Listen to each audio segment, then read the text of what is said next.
সম্মানিত দর্শক মণ্ডলী, আসসালামু আলাইকুম। আজকে আমি যে বিষয়টা নিয়ে আলোচনা করব সেটা হচ্ছে প্রিন্ট রেডি ফাইল। আমাকে আসলে ফেসবুকের মাধ্যমে ইনবক্সে এবং ইউটিউবে আমার যে ভিডিওগুলো আছে সেই ভিডিওগুলোর নিচে বেশ কয়েকজনে প্রশ্ন করছে প্রিন্ট রেডি ফাইল বলতে কি। আসলে হয়তো অনেকেই জানেন, আবার অনেকে এটা জিনিসটা আসলে ক্লিয়ার না। আমি আজকে আমার এই ভিডিওতে প্রিন্ট রেডি ফাইল কি সেটা বিস্তারিত বিষয়ে আমি আপনাদেরকে পুঙ্খানুপুঙ্খানু বুঝিয়ে দেব। এবং এই ভিডিওটা দেখলে আশা করি আপনারা প্রিন্ট রেডি অর্থাৎ একটা ডিজাইনকে পাবলিশার্সে গিয়ে প্রিন্টারে গিয়ে জাস্ট ফাইলটা দেবে, আর মুদ্রণ শিল্পে যারা কাজ করে তারা ডিজাইনটাকে প্রিন্ট করে দেবে। সেই প্রিন্ট রেডি ফাইল কিভাবে রেডি করবেন বিস্তারিত বিষয়ে আমি এই ভিডিওতে আলোচনা করব। আশা করি আপনারা পুরো ভিডিওটা না টেনে দেখবেন। আমি চেষ্টা করব খুব সংক্ষেপে এবং বিস্তারিত বলার। যাদের জানার ইচ্ছা আছে তারা আশা করি কন্টিনিউ করবেন ভিডিওটা। আমি এই চ্যানেলে আসলে ফ্রিল্যান্সিং বিষয়ে, লোগো ডিজাইন বিষয়ে, business card design, tag related অর্থাৎ আমার যেসব বিষয়ে মোটামুটি অভিজ্ঞতা আছে সেই বিষয়গুলো আমি আপনাদের সাথে শেয়ার করার চেষ্টা করি। তো আমি প্রতি সপ্তাহে ভিডিও আপলোড করি। আশা করি আমার এই চ্যানেলের সাথে থাকলে আপনি একজন ডিজাইনার হিসেবে, একজন ফ্রিল্যান্সার হিসেবে কিছু আইডিয়া হলেও পাবেন নিয়মিত। আমার অভিজ্ঞতার আলো থেকে আমি ভিডিওগুলো রেডি করার চেষ্টা করি। আমি একটা ভিডিও রেডি করার আগে আসলে অনেকগুলা রিলেটেড ভিডিও আমি নিজে দেখি, তারপর আমি নতুন একটা আইডিয়া নিয়ে আমি আমার মতো করে একটা ভিডিও রেডি করি। তো আপনি যদি আমার এই চ্যানেলে নতুন হয়ে থাকেন তাহলে অবশ্যই আমার চ্যানেলটি সাবস্ক্রাইব করুন, আর যারা অলরেডি সাবস্ক্রাইব করছেন তাদেরকে অসংখ্য ধন্যবাদ। তো চলুন আমরা এখন কম্পিউটার স্ক্রিনে গিয়ে একটা প্র্যাকটিক্যালি একটা ফাইলকে আমি প্রিন্ট রেডি ফাইল হিসেবে রেডি করে আপনাদেরকে দেখানোর চেষ্টা করবো ইনশাল্লাহ।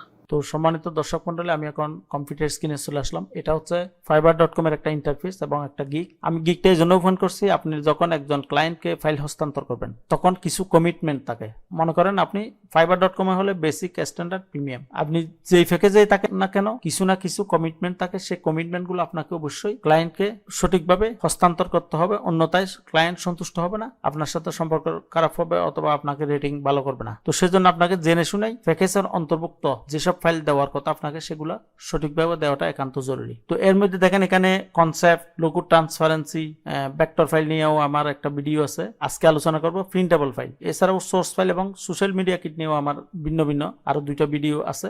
আশা করি আপনারা সেগুলো এই ভিডিওর পর পরবর্তীতে দেখবেন। এখানে প্রিন্টেবল ফাইল ছাড়া অন্যান্য ফাইল যেগুলো আছে সেগুলো অনলাইনে ব্যবহার করা যায়। এগুলো এডিটেবল ফাইল হতে পারে, মনে করেন ভেক্টর ফাইল, সোর্স ফাইল, এগুলো editable file. Social media kit, এগুলা সোশ্যাল মিডিয়াতে ব্যবহার করার জন্য যে ফাইলগুলো দেবেন সেগুলোকে সোশ্যাল মিডিয়া কিট বলে। প্রিন্টেবল ফাইল মানে আমি উপস্থাপনাতেই একটু সংক্ষেপে ইঙ্গিত দিছি আপনাদেরকে। প্রিন্টেবল ফাইল মানে হচ্ছে আসলে আপনি একটা ফাইল যদি রেডি করে সেটা প্রিন্টিং এ নিয়ে গিয়ে, ফ্রেশে নিয়ে গিয়ে ছাপার কাজে ব্যবহার করার জন্য যে ফাইলটা জরুরি সেটাই হচ্ছে আসলে প্রিন্টেবল ফাইল। আপনি যদি ক্লায়েন্টকে একটা সঠিকভাবে প্রিন্টেবল ফাইল হস্তান্তর না করেন তাহলে ফ্রেশে গিয়ে আবার ক্লায়েন্টকে টাকা পয়সা দিয়ে আপনার যে ডিজাইন করছে সেই ডিজাইনের উপর একটা প্রিন্টেবল ফাইল রেডি করতে হবে। সেক্ষেত্রে ক্লায়েন্ট প্রথমে না বুঝলেও পরবর্তীতে আপনি যে একটা ফাইল কম দিচ্ছেন অথবা সঠিকভাবে দেন নাই সেটা ক্লায়েন্ট পরে বুঝতে পারলে আপনার সাথে সম্পর্কটা আর ভালো থাকবে না, পরবর্তীতে আপনাকে কাজ দেবে না। সেই জন্য প্রিন্টেবল ফাইলটা খুবই গুরুত্ব দিয়ে আপনাকে সঠিকভাবে প্রসেস করে আপনি যদি ক্লায়েন্টকে দিতে পারেন তাহলে ক্লায়েন্ট অবশ্যই আপনার উপর সন্তুষ্ট এবং ভালো রেটিং করবে।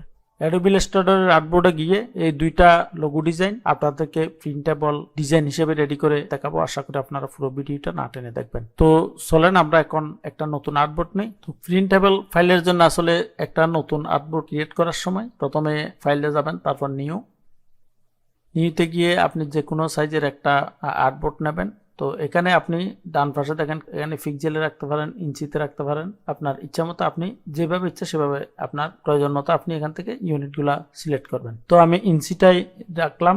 এরপর এখানে আমি একটা কাস্টম আর্টবোর্ড নিচ্ছি। এটা একটু ছোট আকারে নিই যেহেতু এটা আমার লোগো ডিজাইন। সেই লোগো ডিজাইনের মধ্যে আসলে একটা স্টিকার যা হয় আর কি, আমি 4 ইঞ্চি বাই 3 ইঞ্চি রাখতেছি। এখানে ওয়াইড রাখলাম 4 ইঞ্চি, হাইট রাখলাম 3 ইঞ্চি। তো আমি আর্টবোর্ড নিচ্ছি তিনটা আর্টবোর্ড কি জন্য নিছি সেটা আপনাকে কাজ করার সময় আমি বলবো। এরপর নিচের দিকে আসেন, এখানে RGB কালার আছে, CMYK কালার আছে। সাধারণত মুদ্রণে কাজ করার জন্য CMYK মোডেই কাজ করা হয়। আর আমরা যখন নর্মালি কোনো একটা ডিজাইনকে শো করি অনলাইনে তখন সেটাকে আমরা RGB মোডে রাখি, কিন্তু এখানে আমি CMYK কালার মোডে রাখলাম। CMYK মানে হচ্ছে সায়ান, ম্যাজেন্টা, ইয়েলো, ব্ল্যাক, এটার সংক্ষিপ্ত রূপ হচ্ছে CMYK। আর এটা যেভাবে আছে সেভাবে রাখলাম। এরপর ক্রিয়েটে ক্লিক করলাম। তো আরেকটা জিনিস নিতে ভুলে গেছি, সেটা হচ্ছে একটা ব্লিট এরিয়া রাখবো আমি। এটা আমি আমার ডকুমেন্ট সেটআপে গেলাম। এরকম যদি আপনার মনে করেন একটা ডকুমেন্ট ক্রিয়েট করে ফেলছেন, এখন আবার সেটআপে কিছু চেঞ্জ করা দরকার, তখন আপনারা ফাইলে যাবেন, ফাইলে গিয়ে ডকুমেন্ট সেটআপে ক্লিক করবেন। আবার দেখেন এখানে ওই যে সেটিং গুলো করছেন মোটামুটি সেগুলো এখানে আছে। আমি ব্লিট দিতে চাচ্ছি একটু, টপ বটম লেফট রাইট ডিজাইনের চারদিকে একটা খালি জায়গা রাখবো, সেটাকে বলে ব্লিট। সে ব্লিটের সাইজটা দিলাম আমি 0.125, 21 সমান সব চারদিক দিয়ে। এরপর ওকেতে ক্লিক করলাম, দেখেন আমার ব্লিট এরিয়া এসে গেছে। রেড চিহ্ন যেটা দেখা যাচ্ছে সেটা হচ্ছে আসলে ব্লিট এরিয়া। এবার আসেন আমি প্রথমে এই ডিজাইনটা দিয়ে শুরু করি। কন্ট্রোল সি দিয়ে কপি করলাম, আমি কন্ট্রোল বি দিয়ে এখানে পেস্ট করলাম। আমি একটা নির্দিষ্ট প্রথম আর্টবোর্ড এটা রাখলাম এবং এটাকে রিসাইজ করতেছি। শিফটার ইয়া ধরে আমি এটাকে রিসাইজ করি। তো আমি এখানে আসলে ডিজাইনটা রিসাইজ করার সময় আমি একটা গুরুত্বপূর্ণ কথা বলি আপনাদেরকে, সেটা আসলে আপনার ডিজাইনের সাইজ কতটুকু হবে সেটা আপনার ক্লায়েন্টের ডিমান্ডের উপর নির্ভর করে আপনি সাইজটা করবেন, সেই অনুযায়ী আপনি আর্টবোর্ড রেডি করবেন। তো সেটা কিভাবে করবেন, মনে করেন আমি কথার কথা আপনাকে বললো ডিজাইনটা 4 ইঞ্চি বাই 4 ইঞ্চি একটা স্টিকার হবে, সেক্ষেত্রে আপনি জাস্ট এখান থেকে একটা রেক্ট্যাঙ্গেল নেবেন, রেক্ট্যাঙ্গেল নিয়ে এখানে ক্লিক করবেন, খালি জায়গায় ক্লিক করে ইঞ্চিতে হলে ইঞ্চি, পিক্সেলে হলে পিক্সেল, যে ইউনিটে বলবে সেই ইউনিট অনুযায়ী আপনি এখানে ক্লিক করবেন। তারপর আপনি ওয়াইড মনে করেন 4 ইঞ্চি দিলাম, হাইটও আমি 4 ইঞ্চি দিলাম, ওকে দিলাম। এটা যদি আমি কালার দিই 4 ইঞ্চি একটা আমি ব্লক হয়ে গেলাম। এই ব্লকটায় কোনো এক জায়গায় বসে আপনি একটা আর্টবোর্ড ক্রিয়েট করতে পারবেন, অথবা আপনার এখানে যে আর্টবোর্ডটা আছে সেই আর্টবোর্ডের উপর আপনার ক্লায়েন্টের চাহিদা অনুযায়ী সাইজটাকে এইভাবে রাখবেন। এখানে রাখলেন, মনে করেন আমি এটা রাখলাম, রেখে এখানে দেখেন বাম পাশে একটা আর্টবোর্ড টুল আছে। এই আর্টবোর্ড টুলে ক্লিক করলে আপনি মনে করেন এই আর্টবোর্ডটাকে এখন এই ব্লকের সমান করবেন। আপনি জাস্ট এভাবে টেনে দিয়ে এখানে এই ক্লায়েন্টের চাহিদা অনুযায়ী আপনি সাইজটা ঠিক করবেন। এখন আমি যদি লালটা সরাই দিই, ডিলিট করে দিলাম, দেখেন এটাই হচ্ছে 4 ইঞ্চি বাই 4 ইঞ্চি একটা আর্টবোর্ড হয়ে গেল। অর্থাৎ ক্লায়েন্টে যদি নির্দিষ্ট পরিমাণ কোনো সাইজ বলে দেয়, তাহলে সেক্ষেত্রে আপনি আর্টবোর্ডটা এইভাবে রেডি করবেন। তো আমি আবার আনডু দিয়ে আমি আমার জায়গায় চলে যাচ্ছি আগের মতো। তো এখন আমি একটা জাস্ট আমার মতো করে একটা সাইজে আমি এই ডিজাইনটা রেডি করতেছি। এই ডিজাইনটা সুনির্দিষ্ট কোনো ক্লায়েন্টের চাহিদা নেই, এটা জাস্ট টিউটোরিয়াল পারপাসে করতেছি, জাস্ট প্রসেসটা শিখিয়ে দিচ্ছি আমি। তাহলে এই ডিজাইন অনুযায়ী আমি এখন আর্টবোর্ডটা রেডি করব। তো এখানে আমি ডিজাইনটাকে আরেকটু ছোট করি, আমি আরেকটু ছোট করি, এটাকে আরেকটু ছোট করলাম, যেন আর্টবোর্ডের সেন্টারে রাখলাম, এটা সেন্টার আছে। তারপর এটাকে রাইট বাটন ক্লিক করে আমি আনগ্রুপ করলাম। আনগ্রুপ করছি কি জন্য, আমার এটা যেহেতু একটা ডাই কাট মেজারমেন্ট করতে হবে, সেক্ষেত্রে আমার এই ডিজাইনের ক্ষেত্রে সুবিধা হচ্ছে একদম বাইরে কিন্তু একটা ব্ল্যাক বাউন্ডারি আছে, আমি সেই ব্ল্যাক বাউন্ডারির উপর নির্ভর করে আমি ভিতরের ডিজাইনটা ধরার দরকার হবে না, বাইরের বাউন্ডারিটা ধরে আমি একটা ডাই কাট রেডি করতেছি এখন। তো ডাই কাট রেডি করার নিয়ম হচ্ছে, প্রথমে আপনার যেই বাইরের যে ব্ল্যাক বাউন্ডারিটা আছে সেটাকে আমি জাস্ট এডিটে গিয়ে কপি করলাম, কপি করে আবার এডিটে যাব, এডিটে গিয়ে ফার্স্ট ইন ব্যাক দিলাম। এখন এখানে কিন্তু একটু যদি দেখে আপনাদেরকে, এখানে কিন্তু ব্ল্যাক বাউন্ডারি দুইটা হয়ে গেছে, দেখেন আমি সরানোর পরও আরেকটা আছে, আমরা আনডু দিলাম। এটা সিলেক্ট অবস্থায় আমি অবজেক্টে গেলাম, অবজেক্ট থেকে পাথ অফসেট পাথে গিয়ে আমি যেহেতু এটা ইঞ্চিতে করবো, আমি চাচ্ছি 0.125, এটা এই পরিমাণ আমি ডাই কাট রাখবো। তো আমি দেখেন এটা প্রিভিউ করে দেখলে এতটুকু বাড়ছে, এই পরিমাণ আমি রাখলাম, আমি ওকে দিলাম। এটা ফিলে আছে, ফিল থেকে যদি আমি এটাকে জাস্ট সোয়াপ করে দিই, তাহলে দেখেন এখানে বাইরের দিকে একটা বাউন্ডারি আসছে। সে বাউন্ডারিটাকে আমি যদি রেড কালার দিই, রেড কালার দিলাম, তাহলে এটা রাইট বাটন ক্লিক করে এরেঞ্জ টু ব্যাকে দিয়ে দিলাম, ব্যাকে দিয়ে দেখেন এটাই হচ্ছে আমার ডাই কাট। এই ডাই কাটটাকে আমি স্ট্রোকে গিয়ে এটাকে ড্যাশ করে দিই, যত ফিটি ছোটো করবেন তত এটা ছোটো হয়ে যাবে, এইভাবেই থাকে সাধারণত। তো আমি এইভাবে রাখলাম, দেখেন এটা হচ্ছে আমার ডাই কাট। তাহলে আমার ডাই কাটটা পেয়ে গেলাম। এটা হচ্ছে মূল ডিজাইনের পাশে এটা ডাই কাট। আমি শুধুমাত্র ডাই কাটটাকে একটা আর্টবোর্ডে নিয়ে আসলাম, আমি অলস ভিতরে আমি কপি করলাম, কপি করে রিলিজ দিয়ে এখান থেকে আমি একটা ডিলিট করে দিই, এটা দুটো এসে গেছে, একটা এটাই হচ্ছে, এটা সিলেক্ট করে আমি সেন্টার করে দিলাম। এটা হচ্ছে মূল ডিজাইন আর এটা হচ্ছে ডাই কাট, অর্থাৎ এই কাগজটা এখানে কাটলে আপনার একটা স্টিকারের মতো এটা হবে। এটা আমি আপনাদেরকে প্র্যাকটিক্যাল আর একটু পরে দেখাবো। এরপর এই যে আর্টবোর্ডের যে সাইজটা আছে এখানে, সেই সাইজ বরাবর আমি এটাকে ডাই কাট বরাবর যদি আমি আর্টবোর্ড টুলস দিয়ে এটা যদি টেনে দিই, এইভাবে টেনে দিলাম আমি, অর্থাৎ এই সাইজের একটা কাগজ দখল করবে আমার স্টিকারটা, এই ডিজাইনের স্টিকারটা এই সাইজের একটা কাগজ দখল করবে ডাই কাট পর্যন্ত।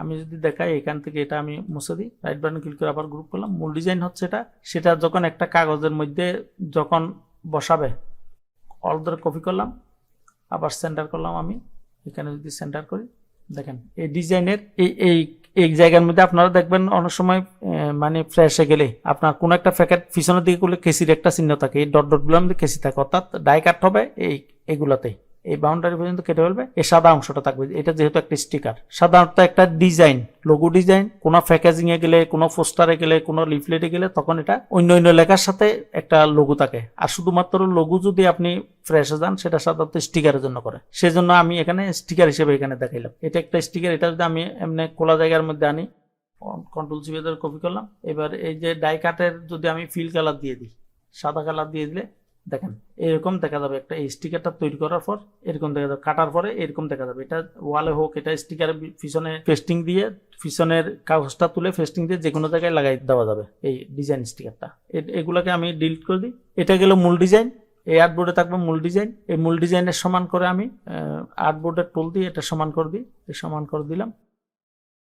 এই মেজারমেন্টটা কিন্তু দরকার হয়, একটা বোর্ডের মধ্যে কয়টা স্টিকার করা যাবে সেটা মেজারমেন্টটা এই ডাই কাট দেখে ওনারা হিসাব করতে পারবে।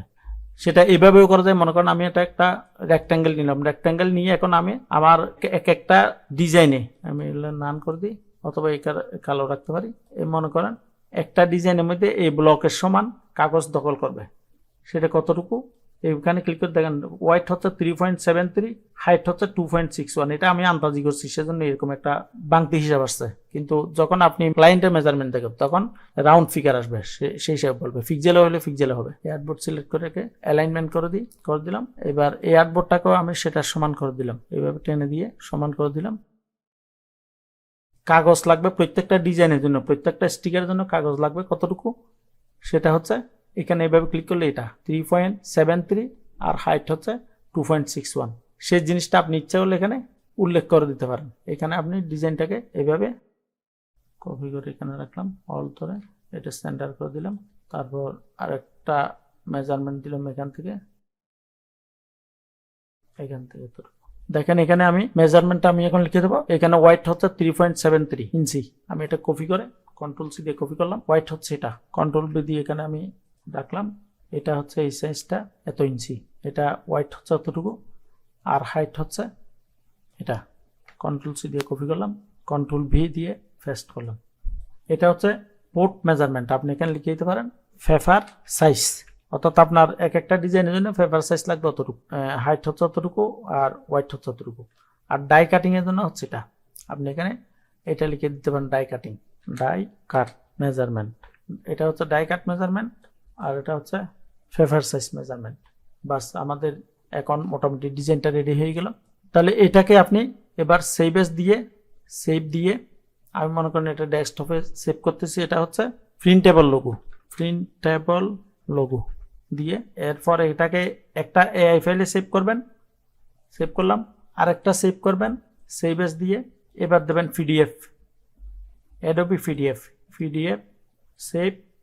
দেখেন এখানে একটা জিনিস আছে, সেটা হচ্ছে অ্যাডোবি পিডিএফ প্রিসেট। এখানে দেবেন এটা ফ্রেশ কোয়ালিটি, ফ্রেশের জন্য আর কি, এটা ফ্রেশ কোয়ালিটি সেভ পিডিএফ। এটার নামও একই থাকলো, প্রিন্টেবল লোগো পিডিএফ, আরেকটা প্রিন্টেবল লোগো এআই। আরেকটা দেবেন আপনি জাস্ট দেখার জন্য একটা ইমেজ দেবেন এক্সপোর্ট করে, export S printable logo PNG না দিয়ে আপনি জেপিজি একটা ফাইল দিয়ে দেবেন।